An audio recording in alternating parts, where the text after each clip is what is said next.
Pregnancy వచ్చే ముందు ప్రతి ఒక్కరిలో వచ్చే ప్రెగ్నెన్సీ లక్షణాలు అనేది ఏంటి? ప్రతి ఆడవారిలో ప్రెగ్నెన్సీ వచ్చే ముందు పీరియడ్స్ అనేది ఆగిపోతూ ఉంటాయి.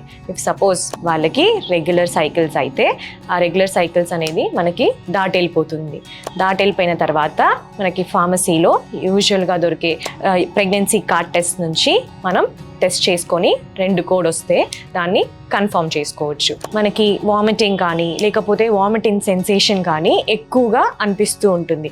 సో అది దేనివల్ల అంటే మనకి ప్రెగ్నెన్సీ వస్తుంది, మనకి వచ్చింది, ఇంప్లాంటేషన్ అయింది అని తెలియగానే బీటా హెచ్సిజీ అనే హార్మోన్ అనేది మన బాడీలో ఎక్కువ ప్రొడ్యూస్ అవుతూ ఉంటుంది. సో దానివల్ల మనకి ఈ ప్రెగ్నెన్సీ సంబంధించిన ఈ వామిటింగ్ లేకపోతే వామిటింగ్ సెన్సేషన్, మెటాలిక్ టేస్ట్ మన నోట్లో ఇవన్నీ ఎక్కువగా అనిపిస్తూ ఉంటాయి. అండ్ నెక్స్ట్ సిమ్టమ్ వచ్చేసి మనకి అలసటగా ఉండడం, చాలా టయర్డ్గా ఉండడం, మతిమరుపు రావడం అప్పుడప్పుడు. సో ఇవన్నీ మనకి తరచుగా కనిపిస్తూ ఉంటుంది. నెక్స్ట్ వచ్చేసి ఇంప్లాంటేషన్ బ్లీడింగ్ అంటారు.